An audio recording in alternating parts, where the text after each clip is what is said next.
Hello my dear students. आज हम बात करेंगे civics chapter number 7 class 8 that is understanding marginalisation. इस पूरे चैप्टर के अंदर हम समझें कि मार्जिनलाइजेशन क्या होता है, जो डिफरेंट सोसाइटी के डिफरेंट सेक्शंस या कुछ ग्रुप्स हैं जिनको हम मार्जिनलाइज कहते हैं या जो मार्जिनलाइज की कंडीशन पर आ चुके हैं, जिनका मार्जिनलाइजेशन हो चुका है, वो मार्जिनलाइजेशन होता क्यों है। What are the factors, reason, causes for like some communities to be marginalized in the society? ठीक, तो सबसे पहले हम मार्जिनलाइजेशन की डेफिनेशन को समझने की कोशिश करते हैं, जैसे कि आपकी स्क्रीन पर भी विजिबल है। To forced to occupy the sites, मतलब एक तो सोसाइटी में एक मेन स्ट्रीम होती है। मेन स्ट्रीम क्या है कि जैसे सारे रिसोर्सेज तक उनकी पहुंच होती है या जो नंबर में भी ज्यादा होते हैं, तो वो कहलाते हैं मेन स्ट्रीम। और जो लोग साइट्स में होंगे, जो मेन स्ट्रीम का हिस्सा नहीं होंगे या मेन ग्रुप या लार्ज ग्रुप का हिस्सा नहीं माना जाएगा, वो कहलाता है बेसिकली मार्जिनलाइज्ड ग्रुप। इसको हम ऐसे समझ सकते हैं, अगर आप कोशिश करें, जैसे मैं क्लास में भी डिस्कस करता हूं कई बार इस बात को, कि जैसे आपकी एक नोटबुक है, आपने देखा होगा कि नोटबुक का आपका एक मार्जिन होता है लेफ्ट साइड में छोटा सा, जिसमें हम जनरली क्या है क्वेश्चन नंबर या पॉइंट्स नंबर वगैरह ऐसी चीजें लिखते हैं। तो वो मार्जिन हुआ, वो मेन स्ट्रीम का हिस्सा नहीं है। मेन पेज, मेन हिस्सा हमारा कहाँ है, जहां पे हम ज्यादातर चीजें नोट डाउन करते हैं। बचा हुआ हिस्सा जो है हमारी, तो अगर हम एक नोटबुक का पूरा पेज देखेंगे तो जो मेन हिस्सा है जहां पर अपना मेन मटेरियल मैटर लिखा करते हैं, वो आपके पास उसका जो प्रोपोर्शन होता है वो साइज में ज्यादा होगा, परसेंटेज वाइज ज्यादा होगा, और मार्जिन का थोड़ा कम एरिया होता है, मार्जिन के हिस्से में कम एरिया जो है वो आता है। तो इसी तरह सोसाइटी में भी जो ग्रुप मेन स्ट्रीम का हिस्सा नहीं होंगे, उनको हम बोलते हैं मार्जिनलाइज सेक्शंस। अगर अब हम कारण जानने की कोशिश करें कि कोई सेक्शन मार्जिनलाइज क्यों होता है, तो बेटा इसके ना बहुत सारे रीजंस होते हैं।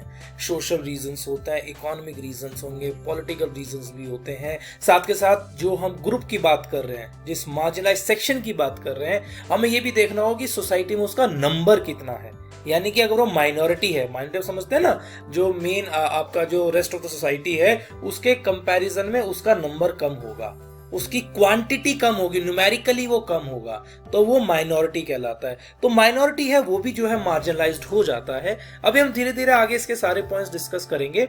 अभी एक एग्जांपल मैं आप लोगों का लेता हूं आपकी क्लास के through. Like if you are not like most people in your class, तब क्या हुआ कि सपोज आपका जो टेस्ट है म्यूजिक एंड फिल्म्स का वो अलग है, ठीक, आप वो गेम नहीं खेलना चाहते जो क्लास के ज्यादातर बच्चों को पसंद है, तो ऐसे चांसेस होंगे कि आपको जो अपने जो ग्रुप के लोग हैं, जो पीयर्स हैं, आपके जो क्लास के बच्चे हैं, वो आपको इन ना समझे, बल्कि आपको एक अलग जो है हिस्सा मानकर चले। You are not consider to be in by your peers, मतलब आप मेन ग्रुप का हिस्सा नहीं होंगे, तो चांसेस है कि आप कहीं ना कहीं अपने आप को मार्जिनलाइज्ड महसूस कर सकते हैं। इसी तरह सोसाइटी में जब कुछ लोगों के, कुछ कम्युनिटी के अपने अलग अलग like culture, language, custom, religious believes अलग अलग होंगे, और स्पेशली अगर वो मेजॉरिटी ग्रुप से अलग होगा, वो ग्रुप भी आपका क्या होगा, मार्जिनलाइज्ड हो जाएगा। तो इस तरह से हम कह सकते हैं like there are many reasons like economic, social, culture and political factors work together to make certain groups in the society to feel marginalized। सबसे पहले हम बात करते हैं आदिवासी की। आदिवासी जो टर्म है उसका लिटरली मीनिंग जो होता है वो होगा ओरिजिनल इनहैबिटेंट्स। ओरिजिनल इनहैबिटेंट्स का मतलब क्या है भाई, जो लोग कहीं पर ओरिजिनली रहते हैं। इनहैबिटेंट मतलब residential, resident of some place, generally forest के आसपास या फॉरेस्ट एरिया में रहते, तो they are original inhabitant of forest areas, right. अगर इनकी परसेंटेज की बात करूं, they are total like they are 8% of the India's population. Even India के जो ज्यादातर माइनिंग और इंडस्ट्रियल एरिया हैं, वो भी सारे आदिवासी जोन में पड़ते हैं, जैसे मान लो जमशेदपुर, राउरकेला, बोकारो, भिलाई, तो ये एरिया जो है आदिवासी एरियाज हैं। और यहाँ पर हमारे जो है, क्योंकि हम फॉरेस्ट की बात कर रहे हैं, हमको पता है कि माइनिंग एरिया जो बेसिकली है, वो जो मटीरियल, खनिज पदार्थ हैं, मिनरल्स हैं, वो हम लोगों को कहाँ मिलते हैं, फॉरेस्ट एरिया से मिलते हैं। Adivasi is not a homogeneous population, मतलब वो एक सिंगल पॉपुलेशन नहीं है, ये होमोजीनियस एक जैसी नहीं है, उनके अंदर भी वैरायटी, वेरिएशंस हैं। तो they are basically over 500 different Adivasi groups in India. अगर इनके मैं एरिया की बात करूं कि आदिवासी पॉपुलेशन ज्यादातर हिंदुस्तान में कहाँ पाई जाती है, their basic example are Chhattisgarh, Jharkhand, Madhya Pradesh, Orissa, Gujarat, Maharashtra, Rajasthan, Andhra Pradesh, West Bengal and in the north east state of Arunachal Pradesh, Assam, Manipur, Meghalaya, Mizoram, Nagaland and Tripura.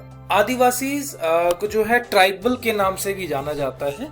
तो जो ट्राइबल रिलीजन है that is different from Islam, Hinduism and Christianity. तो ये क्या इनका रिलीजियस बिलीफ है, ये लोग ज्यादातर अपने एंसेस्टर्स की पूजा करते हैं, गांव और नेचर स्पिरिट की पूजा करते हैं, ठीक है, माउंटेन्स, रिवर्स, एनिमल स्पिरिट, इन लोगों की जो है ये पूजा करते हैं, इनके रिलीजियस बिलीफ का एक इंपॉर्टेंट पार्ट है। Religion is always influenced by different surroundings religions, for example like शक्त, बुद्धिस्ट, वैष्णव, भक्ति, क्रिश्चियनिटी, और साथ के साथ इन्होंने जो है दूसरे धर्मों को भी जो है इन्फ्लुएंस किया है। तो जिन धर्मों को उन्होंने इन्फ्लुएंस किया है उसमें हमारे पास एग्जांपल आते हैं Jagannath cult of Orissa and Shakti and the tantric tradition of Bengal and Assam. तो बेसिकली एक इंटरेक्शन है, दूसरे ग्रुप से ये भी इन्फ्लुएंस हुए हैं रिलीजियस बिलीफ से, और इनके भी जो रिलीजियस बिलीफ्स हैं वो दूसरे ग्रुप्स ने जो है वो एडमायर किए हैं या अडॉप्ट किए हैं। They have their own language, जो ज्यादातर बेसिकली हम कहते हैं संस्कृत से तो अलग है, लेकिन यस ऑब्वियसली जितनी पुरानी संस्कृत है उतनी ही पुरानी उस लैंग्वेज को भी माना जा सकता है। आदिवासी एंड द स्टीरियोटाइप। स्टीरियोटाइप क्या होता है? स्टीरियोटाइप होता है जब हम अपनी एक विचारधारा बना लेते हैं जिसको हम आसानी से बदलने को तैयार नहीं होते। अब आदिवासी के रिगार्डिंग स्टीरियोटाइप का क्या मतलब है? आदिवासी के रिगार्डिंग स्टीरियोटाइप का मतलब ये होता है कि हमने इनको बहुत ही स्टीरियोटाइप वेज में आज तक जो है पोर्ट्रेट किया है। मतलब इनको जहां भी हम बुक्स में अगर दिखाते हैं, मूवीज में दिखाते हैं, तो एक पर्टिकुलर स्टोरिटिपिकल जो वे है उसी में हम इनको प्रेजेंट करते हैं, जैसे colourful costumes, head gear and through their dancing. हमने इसके अलावा कभी इन लोगों के रिच कल्चर को, कस्टम को, रिलीजियस बिलीफ को कभी समझने की कोशिश नहीं की। देखते हैं ना मूवीज में भी हमेशा एक पर्टिकुलर तरीके से ही हम आदिवासी को रिप्रेजेंट करने की कोशिश करते हैं। ये स्टीरियोटाइप है कि हम इनके कल्चर को एक्सप्लोर नहीं करना चाहते, ना हमने किया है, ना हम उसको रिप्रेजेंट करते हैं किसी और तरीके से। तो इसीलिए इनके बारे में एक धारणा बनी हुई है कि ये लोग जो है बैकवर्ड और प्रिमिटिव हैं, डेवलप नहीं है। इन्होंने भी अपने आप को जो टेक्नोलॉजिकल एडवांसमेंट है उससे अपने आप को दूर रखा है हमेशा, right. Adivasi are blamed for their lack of advancement as they are believed to be resistant to change or to new ideas। मतलब जो चेंज हो रहा है, जो नए आइडियाज आ रहे हैं, ये बेसिकली अपने आप को उसके साथ कंफर्टेबल महसूस नहीं करते। तो चलिए अब हम बात करते हैं आदिवासी एंड डेवलपमेंट, कि जैसे जैसे हिंदुस्तान में, इंडिया के अंदर डेवलपमेंट होता गया तो उसका आदिवासी पर क्या इम्पैक्ट पड़ा। क्या डेवलपमेंट भी एक रीजन था जिसकी वजह से आदिवासी धीरे धीरे मार्जिनलाइज होने लगे? पहले में एक बैकग्राउंड समझने की कोशिश करते हैं। हमने अभी देखा कि जो आदिवासी लोग हैं वो जनरली कहाँ रहते हैं? फॉरेस्ट और उसके आसपास के एरियाज। अब हम ये बात जानते हैं कि forest are very important. They have resources, minerals होते हैं, ओर्स होंगे, मेडिसिन प्लांट्स होते हैं, टिम्बर प्रोवाइड वो करते हैं, तो रिसोर्स भरपूर है फॉरेस्ट में। तो जब हम उस समय की बात करते हैं जब आदिवासी लोग फॉरेस्ट के अंदर रहा करते थे, तो उनके पास क्या था? They had a deep knowledge and access to the like forest resources. तो जाहिर सी बात है, अगर फॉरेस्ट इंपॉर्टेंट है, रिसोर्स प्रोवाइड करते हैं, तो फॉरेस्ट में रहने वाले या उन रिसोर्सेज की नॉलेज और एक्सेस रखने वाला ग्रुप भी अपने आप में क्या होगा?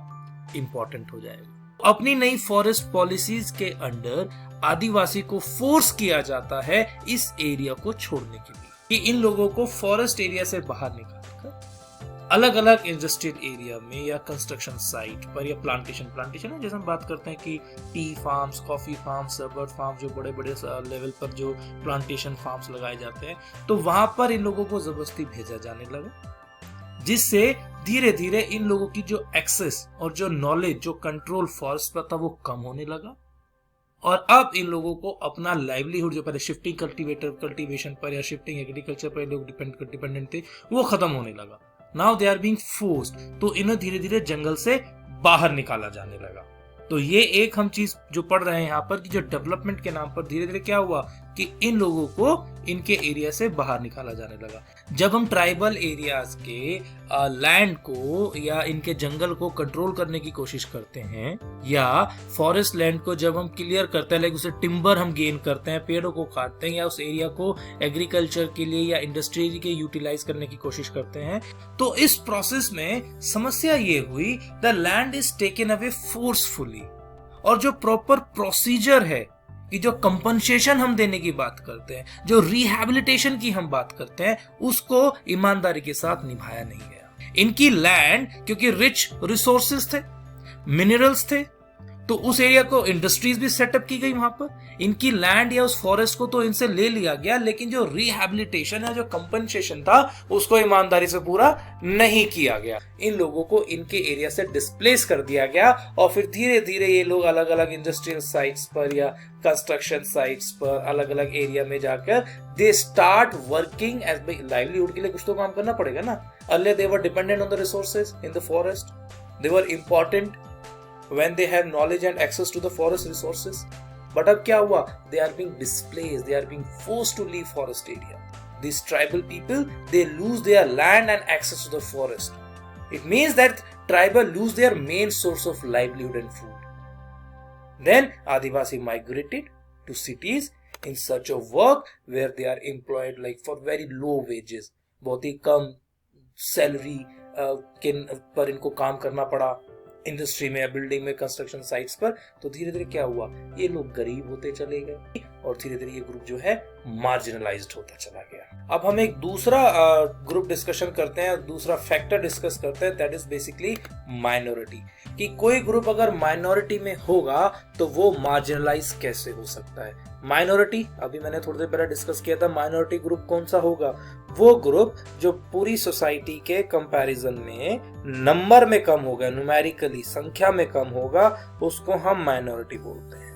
आपको चैप्टर नंबर 1 अगर याद होगा तो इंडियन कॉन्स्टिट्यूशन फंडामेंटल राइट्स की हेल्प से जो रिलीजियस और लिंग्विस्टिक माइनॉरिटी होते हैं उनको सेफगार्ड करने की, उनके राइट्स को सेफगार्ड करने की कोशिश करता है। ठीक, अब इसमें क्या समस्या होती है कि जो माइनॉरिटी ग्रुप होगा, जो संख्या में, हम अपने आसपास भी देखते हैं, आप अपने क्लास में भी देखते होंगे कि कई बार ऐसा होता है कि जो ग्रुप या जिन लड़कों का ग्रुप या बच्चों का ग्रुप अगर संख्या में ज्यादा है तो वो संख्या में जो ग्रुप क्लास में कम होगा उसको कई बार एक्सप्लॉइट करने की कोशिश करते हैं। तो ये हमें सोसाइटी में देखने को मिलता है कि जो मेजॉरिटी ग्रुप होगा, मेजॉरिटी सेक्शन होगा, ऐसा हो सकता है कि वो माइनॉरिटी को एक्सप्लॉइट करने की कोशिश करे। राइट, तो ये हमें जो हम सेफगार्ड की बात कर रहे हैं, जो कॉन्स्टिट्यूशन सेफगार्ड प्रोवाइड करता है, तो ये सेफगार्ड हमको देने पड़ते हैं ताकि मेजॉरिटी माइनॉरिटी का एक्सप्लॉइटेशन ना करे, उनको बचाया जा सके मेजॉरिटी से।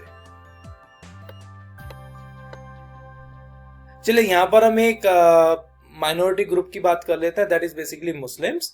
अकॉर्डिंग टू द 2011 सेंसस जो होता है ना हमारा, जो जनसंख्या की हम जनगणना करते हैं, so according to that census Muslims are 14.2% of India's population. तो इसलिए हम इस ग्रुप को जो है माइनॉरिटी के बेस पर मार्जिनलाइज्ड कम्युनिटी भी कंसिडर किया जाता है, माना जाता है। तो ये जब हमने देखा, जब गवर्नमेंट ने देखा that Muslim are basically lagging behind in India, like जितने भी हमारे जो डेवलपमेंट के इंडिकेटर्स होते हैं, सोशल, पॉलिटिकल, इकोनॉमिक, उनके बेस पर जब देखा कि ये जो ग्रुप है ये बहुत पीछे है और मार्जिनलाइज्ड हो रहा है, तो गवर्नमेंट ने 2005 में एक कमेटी बनाई, जिस कमेटी के जो हेड थे वो थे जस्टिस राजेंद्र सच्चर। तो इसीलिए इस कमेटी को सच्चर कमेटी भी कहा जाता है और इससे कहा गया कि आप इनके different social, economic, educational status जो है मुस्लिम्स के, आप उसके बारे में स्टडी कीजिए। तो सच्चर कमेटी ने बताया that Muslim community is comparable to that of the other marginalised communities like scheduled caste and scheduled tribe. मतलब कि इनकी इन डिफरेंट इंडिकेटर्स पर स्थिति ऐसी है कि जो दूसरे हमारे मार्जिनलाइज्ड सेक्शन है, सोसाइटी के ग्रुप्स हैं, ये उन्हीं की तरह है। तो इसका मतलब क्या हुआ कि ये ग्रुप भी हमारा मार्जिनलाइज्ड है। तो यहाँ हम क्या समझने की कोशिश कर रहे हैं कि बेसिकली जो ये ग्रुप, अगर मुस्लिम्स को हम मार्जिनलाइज्ड सेक्शन में कंसीडर करते हैं तो उसका जो रीजन है, it is basically minority. Why? Because this group is less in number. तो इस वजह से ये ग्रुप जो है मार्जिनलाइज्ड माना जाता है। ठीक है, तो बेटा इस आज की क्लास में हम लोग बस इतना ही डिस्कस करेंगे। तो आई होप कि आप लोगों को समझ में आया होगा। तो चलिए, thank you so much, thank you.